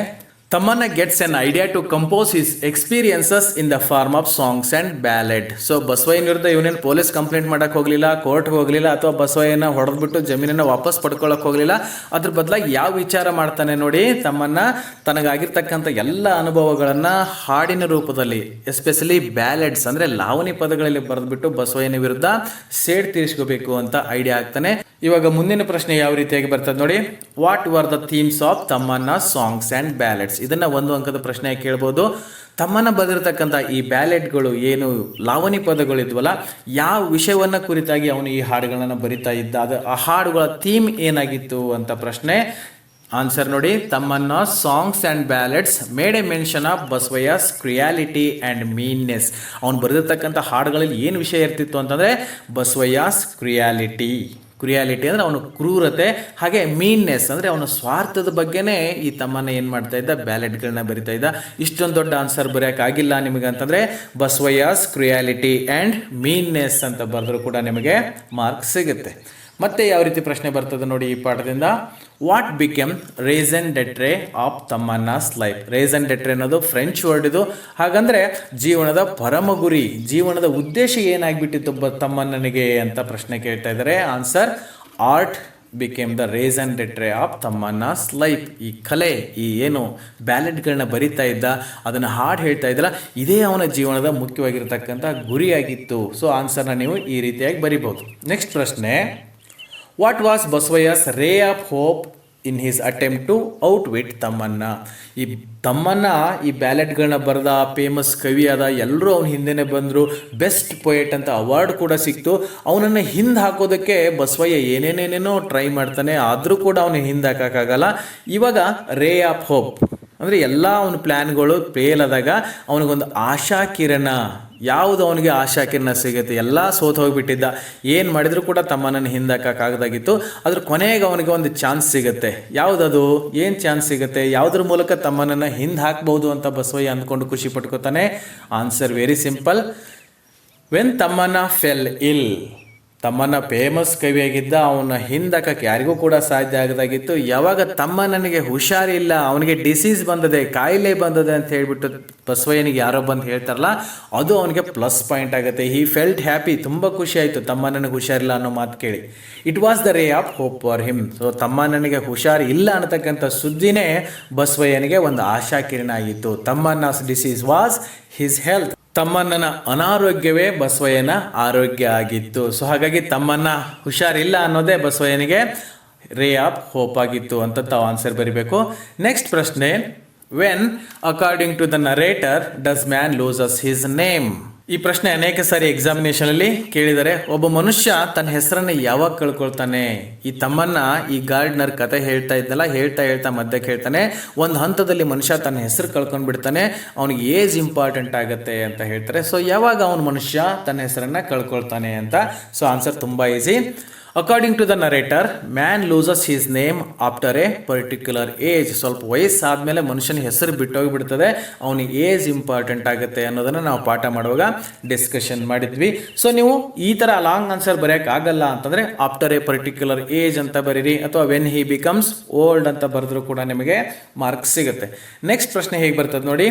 When did Tammanna forget all his songs and ballads? ಯಾವಾಗ ತಮ್ಮನ್ನ ತಾನು ಬರೆದಿರ್ತಕ್ಕಂಥ ಬ್ಯಾಲೆಟ್ಸ್ಗಳು ಈ ಹಾಡುಗಳನ್ನೆಲ್ಲ ಮರಿತಾನೆ ಬಿಟ್ಬಿಡ್ತಾನೆ ಅಂತ ಪ್ರಶ್ನೆ. ಈ ಥರ ಪ್ರಶ್ನೆಯನ್ನು ಕೇಳಿದಾಗ ನೀವು ಆನ್ಸರ್ ಈ ರೀತಿ ಬರಿಬೋದು ನೋಡಿ. ಆಫ್ಟರ್ ಬಸವಯ್ಯಸ್ ಡೆತ್ ಇಷ್ಟೇ ಬರೆದ್ರು ಕೂಡ ನಿಮಗೆ ಮಾರ್ಕ್ಸ್ ಸಿಗುತ್ತೆ. ಆಫ್ಟರ್ ಬಸವಯ್ಯಸ್ ಡೆತ್ ಅಂದರೆ ಬಸವಯ್ಯ ಯಾವಾಗ ಸತ್ತು ಹೋದ್ನೋ ಈ ತಮ್ಮನ್ನ ತನ್ನ ಹಾಡುಗಳನ್ನ ಬ್ಯಾಲೆಟ್ಸ್ಗಳನ್ನ ಕೂಡ ಮರ್ತು ಹೋದ. ಯಾಕೆ ಅಂತಂದ್ರೆ ಈ ಬ್ಯಾಲೆಟ್ಗಳನ್ನ ಬರಿತಾ ಇದ್ದಿದ್ದೇ ಬಸವಯ್ಯನ ವಿರುದ್ಧ ವಿರೋಧ ಸಾಧಿಸೋದಕ್ಕೆ, ಅವನ ಮೇಲೆ ರಿವೆಂಜ್ ತೀರ್ಸ್ಕೊಳ್ಳೋಕೆ ಬರಿತಾ ಇದ್ದ. ಇವಾಗ ಬಸವಯ್ಯನೇ ಸತ್ತೋಗಿದ್ದಾನೆ ಅಂತಂದ್ರೆ ಈ ಬ್ಯಾಲೆಟ್ಗಳು ಈ ಹಾಡುಗಳು ಅವಶ್ಯಕತೆ ತಮ್ಮನಿಗೆ ಇರಲಿಲ್ಲ. ಸೊ ಹಾಗಾಗಿ ಏನ್ ಮಾಡ್ತಾನೆ ತಮ್ಮನ್ನ ತಾನು ಬರೆದಿರ್ತಕ್ಕಂಥ ಹಾಡುಗಳು ಈ ಬ್ಯಾಲೆಟ್ಗಳನ್ನೆಲ್ಲ ಮರ್ತು ಬಿಡ್ತಾನೆ. ಓಕೆ ಡಿಯರ್ ಸ್ಟೂಡೆಂಟ್ಸ್, ಇಲ್ಲಿವರೆಗೆ ಈ ಪಾಠದಿಂದ 1 ಅಂಕದ ಪ್ರಶ್ನೆಗಳು ಹೇಗೆ ಬರ್ತವೆ ಅಂತ ನೋಡ್ಕೊಂಡು ಬಂದ್ವಿ. ಇನ್ನು ಮುಂದೆ ಈ ಪಾಠದಿಂದ ಮುಖ್ಯವಾಗಿ ಎಕ್ಸಾಮಿನೇಷನ್ ಅಲ್ಲಿ 4 ಅಂಕದ ಪ್ರಶ್ನೆಗಳನ್ನ ಯಾವ ರೀತಿಯಾಗಿ ಕೇಳ್ತಾರೆ, ಅವುಗಳಿಗೆ ನಾವು ಹೇಗೆ ಆನ್ಸರ್ ಬರಿಬೇಕು ಅನ್ನೋದನ್ನ ನೋಡ್ತಾ ಹೋಗೋಣ. ಈ ಪಾಠದಿಂದ ಮೊದಲನೇ 4 ಅಂಕದ ಪ್ರಶ್ನೆ ಹೇಗಿದೆ ನೋಡಿ. How did the owner's lifestyle change after the arrival of old man in the gardener? ಈ ಗಾರ್ಡ್ನರ್ ಅನ್ನುವಂಥ ಪಾಠದಲ್ಲಿ ಈ ಓಲ್ಡ್ ಮ್ಯಾನ್ ಅಂದ್ರೆ ಗಾರ್ಡ್ನರ್ ಏನು ಬಂದ್ಬಿಟ್ಟು ತೆಂಗಿನ ತೋಟಕ್ಕೆ ಸೇರ್ಕೊಂಡಲ್ಲ, ಅವನು ಬಂದಾದ್ಮೇಲೆ ಆ ತೆಂಗಿನ ತೋಟದ ಓನರ್ ಜೀವನದಲ್ಲಿ ಏನೇನು ಬದಲಾವಣೆ ಆಯಿತು ಅಂತ ಪ್ರಶ್ನೆ. ಈ ಪಾಠನ ಕೇಳಿದ್ರ ಸ್ಟೋರಿ ತಮಗೆ ತುಂಬಾ ಚೆನ್ನಾಗಿ ನೆನಪಿರೋದ್ರಿಂದ ಇಂಥ ಪ್ರಶ್ನೆಗಳಿಗೆ ಆನ್ಸರ್ ಮಾಡೋದು ಏನು ಕಷ್ಟ ಆಗಲ್ಲ. ಸ್ವಲ್ಪ ನೆನ್ಪು ಮಾಡ್ಕೊಳ್ಳಿ, ನೋಡೋಣ ಅವನ ಜೀವನದಲ್ಲಿ ಏನೇನು ಚೇಂಜ್ ಆಗಿತ್ತು. ಆನ್ಸರ್ ಈ ರೀತಿಯಾಗಿ ಬರಿಬಹುದು. The story the gardener return by noted writer and journalist P Lankesh. ಇದು ಇಂಟ್ರೊಡಕ್ಷನ್ ಹೇಳ್ತಾ ಇರೋದು. ಈ ಪಾಠನ ಪಿ ಲಂಕೇಶ್ ಅವರು ಬರೆದಿದ್ದಾರೆ. The story narrates how rivalry can divide people and relationships leading to revenge. ಈ ರೈವಲ್ರಿ ಅಂತ ಅನ್ನೋದು ಜೀವನದಲ್ಲಿ ಬಂದಾಗ ಈ ಸಂಬಂಧಗಳು ಹೆಂಗೆ ಕೆಟ್ಟು ಹೋಗ್ತವೆ ಅನ್ನೋದ್ರ ಬಗ್ಗೆ ಈ ಪಾಠದಲ್ಲಿ ಹೇಳಲಾಗಿದೆ. The owner's life change dramatically after the entry of the man on his farm. ಈ ಗಾರ್ಡ್ನರ್ ಈ ವಯಸ್ಸಾಗಿರೋ ಮುದುಕ ತೆಂಗಿನ ತೋಟಕ್ಕೆ ಬಂದ ಮೇಲೆ ಇವನ್ ಜೀವನ ಕಂಪ್ಲೀಟ್ ಆಗಿ ಚೇಂಜ್ ಆಗೋಗ್ಬಿಡ್ತದೆ. ಏನೇನು ಬದಲಾವಣೆ ಆಗುತ್ತೆ ನೋಡಿ ಓನರ್ ಜೀವನದಲ್ಲಿ. The petty thefts in the garden came to an end. ಇದು ಫಸ್ಟ್ ಪಾಯಿಂಟ್. ಆ ಮುದುಕ ಬಂದಾದ್ಮೇಲೆ ಆ ತೋಟದಲ್ಲಿ ಆಗ್ತಕ್ಕಂಥ ಚಿಕ್ಕ ಪುಟ್ಟ ಪೆಟ್ಟಿ ಥೆಫ್ಟ್ಸ್ ಅಂದ್ರೆ ಸಣ್ಣ ಪುಟ್ಟ ಕಳ್ತನಗಳು ಏನಾಗ್ತಾ ಇದ್ದು ಅದು ಸ್ಟಾಪ್ ಆಗುತ್ತೆ. Income from the garden improved and the plantation expanded. ಆ ತೋಟದಿಂದ ಬರ್ತಕ್ಕಂಥ ಆದಾಯ ಇನ್ಕಮ್ ಏನಾಗುತ್ತೆ ಜಾಸ್ತಿ ಆಗುತ್ತೆ. ಹಾಗೇನೆ ಪ್ಲಾಂಟೇಶನ್ ಎಕ್ಸ್ಪ್ಯಾಂಡೆಡ್ ಅಂದ್ರೆ ಆ ತೆಂಗಿನ ತೋಟ ಇನ್ನೂ ದೊಡ್ಡದಾಗಿ ಬೆಳೀತದೆ, ಬೇರೆ ಜಾಗ ತಗೋತಾರೆ, ಸೊ ಹೊಸ ಹೊಸ ತೆಂಗಿನ ಮರಗಳನ್ನ ನೆಡ್ತಾರೆ. ಹಾಗಾಗಿ ಆ ಪ್ಲಾಂಟೇಶನ್ ಎಕ್ಸ್ಪ್ಯಾಂಡ್ ಕೂಡ ಆಗುತ್ತೆ. However the owner becomes lethargic and shied away from the hard work. Income ಜಾಸ್ತಿ ಆದ ತಕ್ಷಣ ಏನಾಗುತ್ತೆ ಆ ಓನರ್ಗೆ ವರ್ಕ್ ಅನ್ನೋದು ಕೆಲಸ ಅನ್ನೋದು ಕಡಿಮೆ ಆಗಿಬಿಡ್ತದೆ. ಹಾಗಾಗಿ ಅವನು ಲೆಥರ್ಜಿಕ್ ಆಗ್ತಾನೆ, ತುಂಬಾ ಲೇಜಿ ಆಗ್ತಾನೆ. Shied away from the hard work, ಈ ಕಷ್ಟಪಟ್ಟು ಕೆಲಸ ಮಾಡ್ತಕ್ಕಂಥ ಅಭ್ಯಾಸನೇ ಅವನಿಗೆ ಹೋಗ್ಬಿಡ್ತದೆ. His wealth and social prestige had risen higher. So ದುಡ್ಡು ಬಂದಂಗೆ ಇವನ ಸಾಮಾಜಿಕ ಒಂದು ಮನ್ನಣೆ, ಅವನ ಘನತೆ ಗೌರವಗಳು ಜಾಸ್ತಿ ಆಗ್ತಾ ಹೋಗುತ್ತೆ. He went on to acquire new friends in the next town and his own village. So ತನ್ನ ಹಳ್ಳಿನಲ್ಲಿ ಪಕ್ಕದ ಊರಲ್ಲಿ ಫ್ರೆಂಡ್ಸ್ಗಳನ್ನ ಮಾಡ್ಕೋತಾನೆ. ಸುಮಾರು ಜನ ಇವನ ಜೊತೆಗೆ ಇರಕ್ಕೆ ಸ್ಟಾರ್ಟ್ ಮಾಡ್ತಾರೆ. ಆಮೇಲೆ ಏನಾಗುತ್ತೆ ನೋಡಿ, he become crowded with colourful events. ಅವನ ಜೀವನನೇ ಒಂಥರ ಆಡಂಬರದಿಂದ ಕೂಡ್ಕೊಂಡ್ಬಿಡ್ತದೆ. ಇದೆಲ್ಲವನ್ನು ನಾವು ಪಾಠ ಮಾಡುವಾಗ ಡಿಸ್ಕಷನ್ ಮಾಡಿದ್ವಿ. He was also involved in adultery. So ಇದು ಒಳ್ಳೆಯದ್ರ ಜೊತೆಗೆ ಕೆಟ್ಟದ್ದು ಕೂಡ ಸ್ಟಾರ್ಟ್ ಬಿಡ್ತದೆ. ಅವ್ನು ಲೇಜಿ ಆಗ್ತಾನೆ, ದುಡ್ಡು ಜಾಸ್ತಿ ಆದ ತಕ್ಷಣ ಫ್ರೆಂಡ್ಸ್ ಎಲ್ಲ ಜಾಸ್ತಿ ಆಗ್ತಾರೆ, ಅದ್ರ ಜೊತೆಗೆ ಕೆಟ್ಟ ಕೆಟ್ಟ ಚಟಗಳನ್ನೆಲ್ಲ ಕಲಿತಾನೆ. ಅದ್ರಲ್ಲಿ ಮುಖ್ಯವಾಗಿ ಈ ಅಡಲ್ಟರಿ ವ್ಯಭಿಚಾರವನ್ನು ಕೂಡ ಬೆಳೆಸ್ಕೊಂಡು ಬಿಡ್ತಾನೆ. ಹೀಗೆ ಈ ಗಾರ್ಡ್ನರ್ ಆ ತೋಟಕ್ಕೆ ಬಂದಾದ್ಮೇಲೆ ಆ ಪ್ಲಾಂಟೇಶನ್ ಓನರ್ ಜೀವನದಲ್ಲಿ ಇವೆಲ್ಲ ಬದಲಾವಣೆ ಆದವು ಅಂತ ಹೇಳ್ಬಿಟ್ಟು ನೀವು ಆನ್ಸರ್ನ ಬರೀಬೇಕು. ಮುಂದಿನ ಪ್ರಶ್ನೆ ಹೇಗಿದೆ ನೋಡಿ. What advice did the supporters give to Tammanna for getting back his land. ತಮ್ಮಣ್ಣನ ಜಮೀನಲ್ಲಿ ಬಸವಯ್ಯ 200 ಎಕರೆ ಅತಿಕ್ರಮಣ ಮಾಡ್ಕೋತಾನೆ, ಅದರ ಸುತ್ತ ಎಲ್ಲ ಬೇಲಿ ಹಾಕೋತಾನೆ. ಆ ಜಮೀನನ್ನು ವಾಪಸ್ ಪಡ್ಕೊಳ್ಳೋದಕ್ಕೆ ಯಾವ್ಯಾವ ದಾರಿ ಇದಾವೆ ಅಂತ ಹೇಳ್ಬಿಟ್ಟು ತಮ್ಮಣ್ಣನ ಫಾಲೋವರ್ಸ್ ಸಪೋರ್ಟರ್ಸ್ ತಮ್ಮಣ್ಣನಿಗೆ ಅಡ್ವೈಸ್ ಮಾಡ್ತಾರೆ. ಇದನ್ನು 1 ಅಂಕದ ಪ್ರಶ್ನೆನಲ್ಲಿ ನೋಡಿದ್ವಿ. 1 ಅಂಕದ ಪ್ರಶ್ನೆ ಕೇಳಿದ್ರೆ ಆ ರೀತಿಯಾಗಿ ಬರೀರಿ. ಅದನ್ನೇ 4 ಅಂಕದ ಪ್ರಶ್ನೆಗಳಾಗಿ ಬರೆದ್ರೆ ಈ ರೀತಿಯಾಗಿ ಬರಿಬೋದು ನೋಡಿ. Basavayya was not happy about Tammanna who had 1000 acres of land. ಈ ಜಮೀನು ತಗೊಳ್ತಕ್ಕಂಥ ಕಾಂಪಿಟೇಷನ್ ಎಲ್ಲಿಗೆ ಬಂದಿತ್ತು ಅಂತಂದ್ರೆ ಇಡೀ ಊರಿನ ಜಮೀನು ಬಸವಯ್ಯ ಮತ್ತೆ ತಮ್ಮಣ್ಣ ಖರೀದಿ ಮಾಡಿಬಿಟ್ಟಿದ್ದಾರೆ. ಕೊನೆಯದಾಗಿ ತಮ್ಮಣ್ಣನ ಹತ್ರ 1000 ಎಕರೆ ಜಮೀನಿದೆ, ಬಸವಯ್ಯನ ಹತ್ರ 800 ಎಕರೆ ಜಮೀನಿದೆ. ಹಾಗಾಗಿ ಬಸವಯ್ಯನಿಗೆ ತಡ್ಕೊಳ್ಳೋಕೆ ಆಗಲಿಲ್ಲ, ನನಗಿಂತ 200 ಎಕರೆ ಇವನ ಹತ್ರ ಜಾಸ್ತಿ ಇದೆಯಲ್ಲ ಅಂತ ಅನ್ಸಕ್ಕೆ ಸ್ಟಾರ್ಟ್ ಆಯಿತು. This was because he had only 8 acres of land. ಬಸವಯ್ಯನ ಹತ್ರ 800 ಎಕರೆ ಜಮೀನು ಮಾತ್ರ ಇರೋದ್ರಿಂದ ಅವನಿಗೆ ಸಹಿಸ್ಕೊಳ್ಳೋಕ್ಕಾಗಲಿಲ್ಲ. He asked Tamanna to sell 200 acres but he didn't. So ತನ್ನ ಜನ ಹೇಳಿ ಕಳಿಸಿದ ತಮ್ಮನ ಹತ್ರ 200 ಎಕರೆ ನಾನು ತೊಗೊಳ್ತೀನಿ, ಕೊಡ್ತಾನೆ ಕೇಳೋಗಿ ತಮ್ಮನ್ನ ಅಂತ ಹೇಳ್ಬಿಟ್ಟು. ಆದ್ರೆ ತಮ್ಮನ್ನ ಒಪ್ಕೊಳ್ಳಿಲ್ಲ, ಅದ್ರ ಬದಲಾಗಿ ಹೇಳಿ ಕಳಿಸ್ತಾ, ಇಡೀ ಬಸವಯ್ಯನ ಜಮೀನೇ ಎಲ್ಲ ನಾನೇ ಖರೀದಿ ಮಾಡ್ತೀನಿ, ಕೊಡ್ತಾನೆ ಕೇಳಿ ಅಂತ ಹೇಳ್ಬಿಟ್ಟು. ದಿಸ್ ಎನ್ರೇಜ್ಡ್ ಬಸವಯ್ಯ, ಇದರಿಂದ ಬಸವಯ್ಯ ಉರಿದು ಹೋಗ್ಬಿಡ್ತಾನೆ, ತುಂಬಾ ಕೋಪ ಬಂದ್ಬಿಡ್ತದೆ. ಏನ್ ಮಾಡ್ತಾನೆ ಅದಕ್ಕೆ ಅವನು? ಸೊ ಹಿ ವೆಂಟ್ ಟು ತಮ್ಮನ with his people and took 200 acres of land forcibly. ತಮ್ಮನ ಜಮೀನಿಗೆ ಹೋಗ್ಬಿಟ್ಟು ಏನ್ ಮಾಡ್ತಾನೆ, ಅಲ್ಲಿರ್ತಕ್ಕಂಥ 200 ಎಕರೆ ಜಮೀನನ್ನು ಒತ್ತಾಯಪೂರ್ವಕವಾಗಿ ಅತಿಕ್ರಮಣ ಮಾಡ್ಕೋತಾನೆ. And had protection by putting a fence. ಏನು 200 ಎಕರೆ ಜಮೀನು ಅತಿಕ್ರಮಣ ಮಾಡ್ಕೊಂಡಿದ್ನಲ್ಲ ಅದ್ರ ಸುತ್ತ ಎಲ್ಲ ಬೇಲಿ ಹಾಕೊಂಡ್ಬಿಡ್ತಾನೆ. This was known to all. ಇದನ್ನೆಲ್ಲ ಊರಲ್ಲಿ ಜನ ನೋಡ್ತಾ ಇದ್ರು, ಎಲ್ಲರಿಗೂ ಗೊತ್ತಾಗಿತ್ತು ಇವನು 200 ಎಕರೆ ಜಮೀನನ್ನ ಅತಿಕ್ರಮಣ ಮಾಡ್ಕೊಂಡಿದ್ದಾನೆ ಅಂತ ಹೇಳ್ಬಿಟ್ಟು. ಸೊ ಹಾಗಾಗಿ ತಮ್ಮನ ಸಪೋರ್ಟರ್ಸ್ ಅವನಿಗೆಲ್ಲ ಅಡ್ವೈಸ್ ಮಾಡ್ತಾರೆ. ಏನಂತ ನೋಡಿ, Tammanna had a lot of followers. ತಮ್ಮನಿಗೂ ಕೂಡ ಸುಮಾರು ಜನ ಹಿಂಬಾಲಕರಿದ್ರು, ಸಪೋರ್ಟ್ ಮಾಡುವಂತ ಜನ ಇದ್ರು.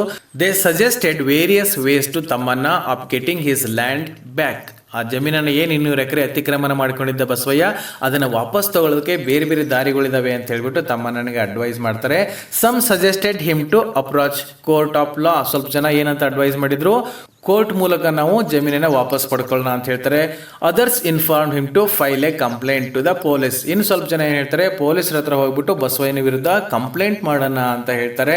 Some also suggested to manhandle Basavayya.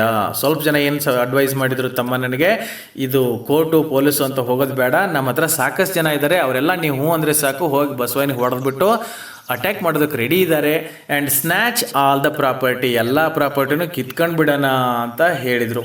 But ತಮ್ಮನ್ನ didn't go for any of these measures. But ತಮ್ಮನ್ನ ಅವ್ರು ಹೇಳಿರ್ತಕ್ಕಂಥ ಈ ಏನು 3 ಮಾರ್ಗಗಳಿದ್ವಲ್ಲ, ಒಂದು ಕೋರ್ಟ್ ಹತ್ರ ಹೋಗೋದು, ಒಂದು ಪೊಲೀಸರ ಹತ್ರ ಹೋಗೋದು, ಇನ್ನು ಸ್ವಲ್ಪ ಜನ ಹೋಗಿ ಬಸವಯ್ಯನ ಹೊಡೆಯೋದು, ಯಾವ ಮಾರ್ಗನೂ ಈ ಯಾವ ಕ್ರಮಗಳನ್ನು Tammanna accept ಮಾಡ್ಕೊಳ್ಳಿಲ್ಲ.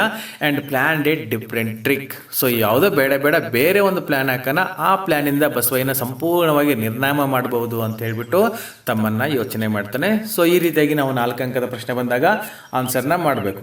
Next 4 marks question ಯಾವ ರೀತಿಯಾಗಿ ಬರ್ತದೆ ನೋಡಿ. How does Tammanna take revenge on Basavayya through invisible means. So ತಮ್ಮಣ್ಣನ ಜಮೀನನ್ನು ಬಸವಯ್ಯ 200 ಎಕರೆ ಅತಿಕ್ರಮಣ ಮಾಡ್ಕೊಂಡಿದ್ದ. ಈ ತಮ್ಮಣ್ಣನ ಸಪೋರ್ಟರ್ಸ್ ಎಲ್ಲ ಹೇಳಿದ್ರು, ಕೋರ್ಟ್ಗೆ ಹೋಗೋಣ, ಪೊಲೀಸರ ಹತ್ರ ಹೋಗೋಣ, ಇಲ್ಲ ಬಸವಯ್ಯನ ಹೊಡೆದ್ಬಿಟ್ಟು ಆ ಜಮೀನನ್ನು ವಾಪಸ್ ತಗೊಳ್ಳೋಣ ಅಂತ ಹೇಳಿದ್ರು. ಆದರೆ ತಮ್ಮಣ್ಣ ಒಂದು ಬೇರೆ ಪ್ಲ್ಯಾನ್ ಹಾಕ್ಕೊಂಡಿದ್ದೆ, ಬೇರೆ ಒಂದು ರೀತಿಯಿಂದ ಈ ಬಸವಯ್ಯನನ್ನು ಹಿಂದೆ ಹಾಕಬೇಕು, ಅವನ ವಿರುದ್ಧ ಸೇಡ್ ತೀರಿಸ್ಕೋಬೇಕು, ರಿವೆಂಜ್ ತೀರಿಸ್ಕೋಬೇಕು ಅಂತ ಹೇಳ್ಬಿಟ್ಟು ಒಂದು ಇನ್ವಿಸಿಬಲ್ ಮೆಥಡನ್ನು ಕಂಡುಹಿಡ್ಕೋತಾನೆ. ಇನ್ವಿಸಿಬಲ್ ಅಂತಂದರೆ ಕಣ್ಣಿಗೆ ಕಾಣಿಸ್ದಿರತಕ್ಕಂಥ ಈ ಜಮೀನು, ಮನೆ, ಕಾರು ಇವೆಲ್ಲ ಹೊರಗಡೆ ಕಣ್ಣಿಗೆ ಕಾಣ್ತಕ್ಕಂಥ ವಸ್ತುಗಳಾಗಿದ್ವು. ಆದರೆ ಇವಾಗ ಒಂದು ಹೊಸ ಮೆಥಡನ್ನು ಕಂಡುಹಿಡ್ಕೋತಾನೆ, ಕಣ್ಣಿಗೆ ಕಾಣದೇ ಇರತಕ್ಕಂಥ ಮೆಥಡ್. ಅದು ಯಾವುದು ಅಂತ 1 ಅಂಕದ ಪ್ರಶ್ನೆಯಲ್ಲಿ ನಾವು ನೋಡಿದ್ವಿ. Singing and writing ballads. ಈ ಬ್ಯಾಲೆಡ್ಗಳನ್ನ ಬರೆದ್ಬಿಟ್ಟು ಬಸವಯ್ಯನ ವಿರುದ್ಧ ಸೇಡ್ ತೀರಿಸ್ಕೊಳ್ಳೋಕ್ಕೆ ಪ್ರಯತ್ನ ಮಾಡ್ತಾನೆ. ಅದು ಹೇಗೆ ಅಂತ ಪ್ರಶ್ನೆ. ಇಲ್ಲಿ ಆನ್ಸರ್ನ ಹೇಗೆ ಬರಿಬೋದು ನೋಡಿ. When his supporters advised him to either to go to the court or seek the help of police or ask some person to attack Basavaya and take back his land forcibly. So ಇದೆಲ್ಲ already ನಾವು ನೋಡಿರೋದ್ರಿಂದ ಫಾಸ್ಟಾಗಿ ಹೋಗೋಣ. ಸ್ವಲ್ಪ ಅವ್ನ supporters advice ಮಾಡಿದ್ರು, ತಮ್ಮ ನನಗೆ ಪೊಲೀಸರ ಹತ್ರ ಹೋಗೋಣ, ಕೋರ್ಟಲ್ಲಿ ಹೋಗಿ ಕೇಸ್ ಹಾಕೋಣ ಅಂತಂದರು. ಇನ್ನು ಸ್ವಲ್ಪ ಜನ ಬಸವಯ್ಯನ ಅಟ್ಯಾಕ್ ಮಾಡಿಬಿಟ್ಟು ಆ ಜಮೀನನ್ನು ಕಿತ್ಕೊಳ್ಳೋಣ ಅಂತ ಹೇಳಿದ್ರು. ಬಟ್ ತಮ್ಮನ್ನ ಏನು ಮಾಡ್ತಾನೆ ನೋಡಿ, Tammanna hit upon an unique idea of annihilating Basavayya through invisible means. ಕಣ್ಣಿಗೆ ಕಾಣದೇ ಇರತಕ್ಕಂಥ ಒಂದು ಮೆಥಡನ್ನು ಯೂಸ್ ಮಾಡಿಕೊಂಡು ಬಸವಯ್ಯನನ್ನು ಸೋಲಿಸಬೇಕು, ಎನ್ಹಿಲೇಟ್ ಸಂಪೂರ್ಣವಾಗಿ ನಿರ್ನಾಮ ಮಾಡಬೇಕು ಅಂತ ಪ್ಲಾನ್ ಹಾಕೊಂಡಿರ್ತಾನೆ. He thought of getting all his experiences composed in the form of ballads. So ಏನು ಮಾಡ್ತಾನೆ, ತನಗಾಗಿರ್ತಕ್ಕಂಥ ಎಲ್ಲ ಅನುಭವಗಳನ್ನು ಈ ಬ್ಯಾಲೆಡ್ಗಳ ರೂಪದಲ್ಲಿ, ಅಂದರೆ ಲಾವಣಿ ಪದಗಳು, ಈ ಜನಪದ ಗೀತೆಗಳ ರೂಪದಲ್ಲಿ ಬರೆಯೋದಕ್ಕೆ ಸ್ಟಾರ್ಟ್ ಮಾಡ್ತಾನೆ. And singing them before the publics. ಈ ಬ್ಯಾಲೆಡ್ಗಳನ್ನ ಬರೆಯೋದ್ರ ಜೊತೆಗೆ ಈ ಲಾವಣಿ ಪದಗಳನ್ನು ಹಾಡೋದಕ್ಕೂ ಕೂಡ ಆರಂಭ ಮಾಡಿಬಿಡ್ತಾನೆ. When Tammanna started singing ballads through which he told the people about Basavayya's cruelty and his meanness. ತಮ್ಮನ್ನ ಈ ಬ್ಯಾಲೆಡ್ಗಳನ್ನ ಬರಿತಾ ಇದ್ದ ಅಂತಂದರೆ ಸುಮ್ಮನೆ ಯಾವುದೋ ವಿಷಯ ತೊಗೊಂಡು ಬರಿತಾ ಇರಲಿಲ್ಲ. ಅವನು ಬರಿತಕ್ಕಂಥ ಈ ಹಾಡುಗಳಲ್ಲಿ ಮುಖ್ಯವಾಗಿ ಏನು ವಿಷಯ ಇರ್ತಿತ್ತು ಅಂತಂದರೆ Basavayya's cruelty and his meanness. ಬಸವಯ್ಯನಿರ್ತಕ್ಕಂಥ ಸ್ವಾರ್ಥದ ಬಗ್ಗೆನೇ, ಅವನಲ್ಲಿರ್ತಕ್ಕಂಥ ಕ್ರೂರತೆ ಬಗ್ಗೆನೇ ತಮ್ಮನ್ನ ಹಾಡುಗಳನ್ನ ಬರೆದು ಹಾಡು ಹೇಳ್ತಾ ಇದ್ದ. ಸೊ ಹಾಡು ಹೇಳ್ತಾ ಏನಾಗುತ್ತೆ, ಹಿ ಬಿಕಮ್ ವೆರಿ ಪಾಪ್ಯುಲರ್, ತುಂಬ ಫೇಮಸ್ ಆಗಿಬಿಟ್ಟ ತಮ್ಮನ್ನ ಹಾಡು ಬರಿತಾ ಹಾಡ್ತಾ. Many scholars of folklore and literary critics. ಇವನು ಹಾಡು ಬರಿತಾ ಫೇಮಸ್ ಆದಂಗೆ ಮೆನಿ ಸ್ಕಾಲರ್ಸ್ ಆಫ್ ಫೋಕ್ಲೋರ್ ಅಂದರೆ ಜನಪದ ಸಾಹಿತ್ಯದ ಅನೇಕ ಜನ ಪಂಡಿತರು, ಹಾಗೆ ಲಿಟ್ರರಿ ಕ್ರಿಟಿಕ್ಸ್ ಈ ವಿಮರ್ಶಕರು ಸಾಹಿತಿಗಳೆಲ್ಲ ಏನು ಮಾಡಿದ್ರು ಅಂತಂದರೆ ಟ್ರಾನ್ಸ್ಲೇಟೆಡ್ ಈ ಸಾಂಗ್ಸ್, ತಮ್ಮನ್ನ ಬರೆದಿರ್ತಕ್ಕಂಥ ಹಾಡುಗಳನ್ನು ಬೇರೆ ಬೇರೆ ಭಾಷೆಗಳಿಗೆಲ್ಲ ಭಾಷಾಂತರ ಮಾಡಿದ್ದು. And earn their share of fame. So ಇವನ ಹಾಡುಗಳನ್ನು ಬೇರೆ ಭಾಷೆಗೆ ಟ್ರಾನ್ಸ್ಲೇಟ್ ಮಾಡೋದು ಹಾಗೆ ಅನಲೈಸ್ ಮಾಡೋದ್ರಿಂದನೇ ಅನೇಕ ಜನ ತುಂಬ ಫೇಮಸ್ ಆಗಿರ್ತಕ್ಕಂಥ ಸಾಹಿತಿಗಳಾಗಿ ಹೋದ್ರು. ಅಷ್ಟೊಂದು ಫೇಮಸ್ ಆಗಿಬಿಟ್ಟಿದ್ದ Tammanna. All this made Basavayya shrink in shame. Tammanna ಇಷ್ಟೆಲ್ಲ ಫೇಮಸ್ ಆಗ್ತಾ ಇದ್ದ ಈ ಪಂಡಿತರು, ಈ ಸಾಹಿತಿಗಳು ಎಲ್ಲ ತಮ್ಮನ್ನ ಹಿಂದೆ ಬರ್ತಾ ಇದ್ರಲ್ಲ, ಇದನ್ನೆಲ್ಲ ನೋಡಿದಾಗ ಬಸವಯ್ಯನಿಗೆ ಏನೋ ಒಂಥರ ಅವಮಾನ ಆದಂಗಾಯ್ತು. ತುಂಬ ಫೇಮಸ್ ಆಗಿದ್ನಲ್ಲ ತಮ್ಮನ್ನ, ಅವನ ಮುಂದೆ ಬಸವಯ್ಯ ಏನೂ ಅನಿಸ್ಲೇ ಇಲ್ಲ. ದಿಸ್ ವೇ, ಈ ರೀತಿಯಾಗಿ Tammanna took revenge on Basavayya through invisible means. So ಈ ರೀತಿಯಾಗಿ ಬಸವಯ್ಯನ ವಿರುದ್ಧ ತಮ್ಮನ್ನ ಈ ಇನ್ವಿಸಿಬಲ್ ಮೀನ್ಸ್ ಅಂದರೆ ಬ್ಯಾಲೆಟ್ಗಳನ್ನ ಬರೆಯೋದ್ರ ಮೂಲಕ ತನ್ನ ರಿವೆಂಜನ್ನು ತಗೊಂಡ ಅಂತ ನೀವು ಆನ್ಸರ್ನ ಬರಿಬೇಕು. ಇನ್ನು ನೆಕ್ಸ್ಟ್ 4 ಅಂಕದ ಪ್ರಶ್ನೆ ಹೇಗೆ ಬರ್ತದೆ ನೋಡಿ. How did Basavayya try to overcome his humiliation. Tammanna ಅಷ್ಟೊಂದು ಫೇಮಸ್ ಕವಿ ಆಗ್ತಾನೆ, ಎಲ್ಲ ಸಾಹಿತಿಗಳು ಅವನ ಹಿಂದಿಂದ ಬರ್ತಾರೆ, ಅವನಿಗೆ ಬೆಸ್ಟ್ ಪೊಯೆಟ್ ಅಂತಕ್ಕಂಥ ಅವಾರ್ಡನ್ನು ಕೂಡ ಕೊಡ್ತಾರೆ. ಇದೆಲ್ಲ ನೋಡಿದಾಗ ತಮ್ಮನಿಗೆ ಒಂಥರ ಅವಮಾನ ಆಗುತ್ತೆ, ಹ್ಯೂಮಿಲಿಯೇಷನ್ ಆಗುತ್ತೆ. ಈ ಅವಮಾನದಿಂದ ಹೊರಗೆ ಬರೋದಕ್ಕೆ ಬಸವಯ್ಯ ಏನೇನು ಮಾಡ್ತಾನೆ ಅಂತ ಪ್ರಶ್ನೆ. ಈ ಪ್ರಶ್ನೆಗೆ ಉತ್ತರನ ನಾನು ಸ್ವಲ್ಪ ಪಾಯಿಂಟ್ ವೈಸ್ ಕೊಟ್ಟಿದ್ದೀನಿ, ನೆನ್ಪಿಟ್ಕೊಳ್ಳೋಕ್ಕೆ ಅನುಕೂಲ ಆಗಲಿ ಅಂತ. ತಮಗೆ ಈ ರೀತಿ ಬರೆಯೋಕ್ಕೆ ಬೇಡ ಅಂತಂದರೆ ಇದನ್ನೇ ನೀವು ಪ್ಯಾರಾಗ್ರಾಫ್ ರೀತಿಯಲ್ಲಿ ಕೂಡ ಬರ್ಕೊಂಡು ಹೋಗ್ಬೋದು. ಏನೇನು ಮಾಡ್ತಾನೆ ನೋಡಿ ಬಸವಯ್ಯ ಆ ಅವಮಾನದಿಂದ ಹೊರಗೆ ಬರೋದಕ್ಕೆ. Basavayya never look the prosperity of ತಮ್ಮನ್ನ ಎಷ್ಟು ಫೇಮಸ್ ಆಗಿದ್ದಾನೆ, ಇಷ್ಟೊಂದು ಫೇಮಸ್ ಕವಿ ಆಗಿದ್ದಾನೆ, ಅವನ ಹಿಂದೆ ಸಾಕಷ್ಟು ಜನ ಪಂಡಿತರು ಸಾಹಿತಿಗಳೆಲ್ಲ ತಿರುಗಾಡ್ತಿದ್ರೆ ಅದನ್ನು ನೋಡೋಕ್ಕಾಗಲಿಲ್ಲ ಬಸವಯ್ಯನಿಗೆ. ಏನು ಮಾಡ್ತಾನೆ ಅವನು? So he went on doing one or other things. ಅದರ ಬದಲಾಗಿ ಏನೇನೋ ಬೇರೆ ಬೇರೆ ಕೆಲಸಗಳನ್ನ ಮಾಡ್ಕೊಂಡು ಹೋಗ್ತಾನೆ. ಹೇಗಾದ್ರೂ ಮಾಡಿ ತಮ್ಮನನ್ನು ಹಿಂದೆ ಹಾಕೋದಕ್ಕೆ ಪ್ರಯತ್ನ ಮಾಡ್ತಾನೆ, ಸಮಾಧಾನ ಮಾಡ್ಕೊಳ್ಳೋಕೆ ಪ್ರಯತ್ನ ಮಾಡ್ತಾನೆ. He was shrunk in humiliation. Tammanna ಎಷ್ಟು ಫೇಮಸ್ ಆಗ್ತಾ ಹೋದ್ನೋ ಬಸವಯ್ಯ ಅಷ್ಟೇ ಅವಮಾನದಿಂದ ಬಾಡಿ ಹೋಗ್ಬಿಟ್ಟಿದ್ದ. So he try to overcome his humiliation by doing following things. ಈ ಕೆಳಗಡೆ ಕೊಟ್ಟಿರ್ತಕ್ಕಂಥ ಪಾಯಿಂಟ್ಗಳ ಮೂಲಕ ತನ್ನ ಅವಮಾನದಿಂದ ಹೊರಗೆ ಬರೋದಕ್ಕೆ ಬಸವಯ್ಯ ಪ್ರಯತ್ನ ಮಾಡ್ತಾನೆ. ಏನೇನು ಮಾಡ್ತಾನೆ ನೋಡಿ.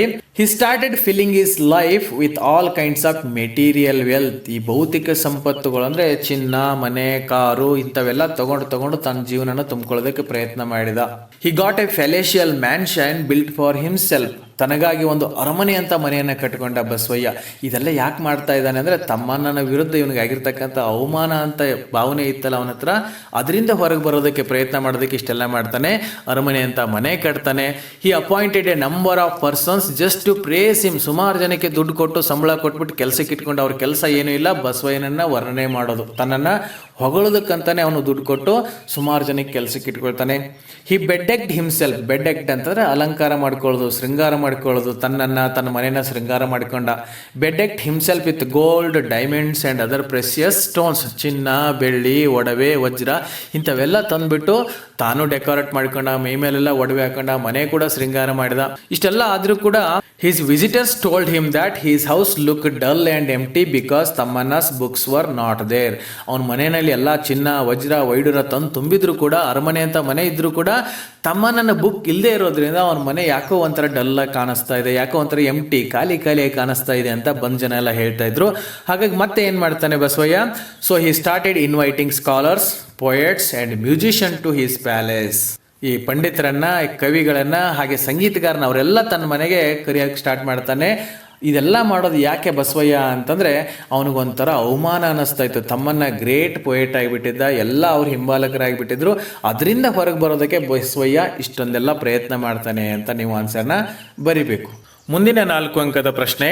How does the reference to Russia and America provide another dimension to the story? ಈ ಪಾಠದಲ್ಲಿ ನಾವು ನೋಡಿದ್ವಿ, ಈ ಗಾರ್ಡ್ನರ್ ಬಾವಿ ಕಟ್ಟೆ ಮೇಲೆ ಕೂತ್ಕೊಂಡು ತೋಟದ ಓನರ್ ಹೆಂಡತಿಗೆ ಈ ಬಸವಯ್ಯ ಮತ್ತು ತಮ್ಮನ ಕಥೆನ ಹೇಳ್ತಾ ಹೋಗ್ತಾ ಇದ್ದ. ಮಧ್ಯಕ್ಕೆ ಸ್ಟಾಪ್ ಮಾಡಿ ರಷ್ಯಾ ಮತ್ತು ಅಮೆರಿಕ ವಿಷಯನ ಪ್ರಸ್ತಾಪ ಮಾಡ್ತಾನೆ. ಈ ರಷ್ಯಾ ಮತ್ತು ಅಮೆರಿಕಕ್ಕೂ ಮತ್ತು ತಮ್ಮನ್ನ ಬಸವಯ್ಯನ ಕಥೆಗೂ ಏನು ಸಂಬಂಧ ಅನ್ನುವಂಥ ಡೌಟ್ ಕೂಡ ಕೆಲವರು ಮನಸ್ಸಿನಲ್ಲಿ ಬಂದಿರಬಹುದು. ಆದರೆ ಇವೆರಡು ವಿಷಯಗಳಲ್ಲಿ ಒಂದು ಸಿಮಿಲ್ಯಾರಿಟಿ, ಒಂದು ಸಾಮ್ಯತೆ ಇರೋದನ್ನು ನಾವು ನೋಡ್ತೀವಿ. ಅದು ಹೇಗೆ ಅನ್ನೋದನ್ನೇ ನಾವು ಇಲ್ಲಿ ಉತ್ತರದಲ್ಲಿ ಬರಿಬೇಕಾಗತ್ತೆ. ಹೇಗೆ ಬರಿಬಹುದು ನೋಡಿ. ರಷ್ಯಾ ಟೋಲ್ಡ್ ಅಮೆರಿಕ ಮತ್ತು ರಷ್ಯಾಗಳು ಎರಡು ಬದ್ಧ ವೈರಿಗಳು ಅಂತ ಎಲ್ಲರಿಗೂ ಗೊತ್ತು. ಇಂಥ ವೈರತ್ವ ಇರೋಂಥ ರಷ್ಯಾ ಅಮೆರಿಕಕ್ಕೆ ಹೇಳ್ತಂತೆ, I am not your enemy. ನಾನು ನಿನ್ನ ಶತ್ರು ಅಲ್ಲ. I shall not wage a war against you. ನಾನು ನಿನ್ನ ಮೇಲೆ ಯುದ್ಧ ಕೂಡ ಘೋಷಣೆ ಮಾಡಲ್ಲ, ಯುದ್ಧ ಮಾಡೋಕ್ಕೂ ಬರಲ್ಲ. Russia declared that it is his friend. Russia ಹೇಳ್ತಂತೆ, ನೀನು ನನ್ನ ಶತ್ರು ಅಲ್ಲ, ನಾನು ನಿನ್ನ ಫ್ರೆಂಡ್ ಅಂತ ಹೇಳ್ತಂತೆ. America being the sworn enemy of Russia went in agony and boredom. ಯಾವಾಗ ರಷ್ಯಾ ಈ ಥರ ಹೇಳ್ತೋ, ನಾನು ನಿನ್ನ ಶತ್ರು ಅಲ್ಲ, ಯುದ್ಧ ಮಾಡಲ್ಲ ನಿನ್ನ ಮೇಲೆ ಅಂತ ಹೇಳಿದಾಗ ಅಮೆರಿಕಾಗೆ ಏನಾಗುತ್ತೆ? ಅಮೆರಿಕ ಅಮೇರಿಕಾ ರಿಯಾಕ್ಷನ್ ಹೇಗಿತ್ತು ಅಂತಂದರೆ vent in agony and boredom. ತುಂಬ ಸಂಕಟ ಆಯ್ತಂತೆ ಅಮೇರಿಕಾಕ್ಕೆ, ತುಂಬ ಬೋರ್ ಆಯ್ತಂತೆ, ನಿರುತ್ಸಾಹ ಆಯ್ತಂತೆ. ಯಾಕಾಯಿತು? ರಷ್ಯಾ ಯುದ್ಧ ಮಾಡಲ್ಲ ಅಂತಂದಾಗ ಅಮೇರಿಕಾ ಖುಷಿ ಆಗ್ಬೋದಾಗಿತ್ತು ಅಂತ ನಾವು ಅಂದ್ಕೊಳ್ತೀವಿ. ಬಟ್ ಅಮೇರಿಕಾಕ್ಕೆ ತುಂಬ ಬೋರ್ ಆಗುತ್ತೆ. ಯಾಕೆ ಅಂತ ನಾವು ಪಾಠ ಮಾಡ್ಬೇಕಾದ್ರೆ ಡಿಸ್ಕಷನ್ ಮಾಡಿದ್ವಿ. ಒಬ್ಬ ಶತ್ರು ದೇಶ ನಮ್ಮ ಮೇಲೆ ಯಾವಾಗ ಬೇಕಾದರೂ ಅಟ್ಯಾಕ್ ಮಾಡ್ತಾನೆ ಅಂತ ಹೇಳ್ಬಿಟ್ಟು ಅಮೇರಿಕಾ ಎಲ್ಲ ರೀತಿಯಾಗಿರ್ತಕ್ಕಂಥ ಪ್ರಿಪ್ರೇಷನ್ ಮಾಡ್ಕೊಂಡು ಕೂತಿತ್ತು. ತನ್ನ ಬಜೆಟಲ್ಲಿ ಜಾಸ್ತಿ ಬಜೆಟನ್ನು ಈ ಆರ್ಮಿ, ಈ ಡಿಫೆನ್ಸ್ಗೆ ಹಾಕಿಬಿಟ್ಟಿರ್ತದೆ. ಇಷ್ಟೆಲ್ಲ ರೆಡಿ ಮಾಡಿಕೊಂಡು ಅಮೇರಿಕಾ ಕೂತಾಗ ರಷ್ಯಾ ನೀನು ನನ್ನ ವೈರಿ ಅಲ್ಲ, ನಾನು ನಿಮ್ಮ ಮೇಲೆ ಯುದ್ಧನೇ ಮಾಡಲ್ಲ ಅಂತ ಹೇಳಿದಾಗ ಅಮೇರಿಕಾಗೆ ಎಷ್ಟು ಸಂಕಟ ಆಗಿರ್ಬೋದಲ್ವಾ? ಈ ಮಾಡಿರ್ತಕ್ಕಂಥ ಇನ್ವೆಸ್ಟ್ಮೆಂಟ್ ಎಲ್ಲ ವೇಸ್ಟ್ ಅಂತ ಅನಿಸಿರುತ್ತೆ ಅಮೇರಿಕಾಗೆ. America did not think of waging the war because it did not find any reason to fight because Russia declaration. ರಷ್ಯಾನೇ ಇವತ್ತು ನಾನು ನಿನ್ನ ಫ್ರೆಂಡ್ ಅಂತ ಹೇಳಿದಾಗ ಅಮೇರಿಕಾ ಕೂಡ ರಷ್ಯಾ ಮೇಲೆ ಯುದ್ಧ ಮಾಡೋಕ್ಕಾಗಲ್ಲ ಅಲ್ವಾ? ಯಾಕೆಂದರೆ ರಷ್ಯಾನೇ ಹೇಳ್ತಾ ಇದೆ ನಾನು ನಿನ್ನ ಶತ್ರು ಅಲ್ಲ, ನಾನು ನಿನ್ನ ಮೇಲೆ ಯುದ್ಧ ಮಾಡೋಕ್ಕೆ ಬರಲ್ಲ ಅಂತಂದಾಗ ಅಮೇರಿಕಾ ಸುಮ್ಮನೆ ರಷ್ಯಾ ಮೇಲೆ ಯುದ್ಧ ಕೂಡ ಮಾಡೋಕ್ಕಾಗಲ್ಲ. ಹೀಗೇನೆ ತಮ್ಮನ್ನ ಮತ್ತು ಬಸವನ ಕಥೆಯಲ್ಲೂ ನಡೀತದೆ ನೋಡಿ.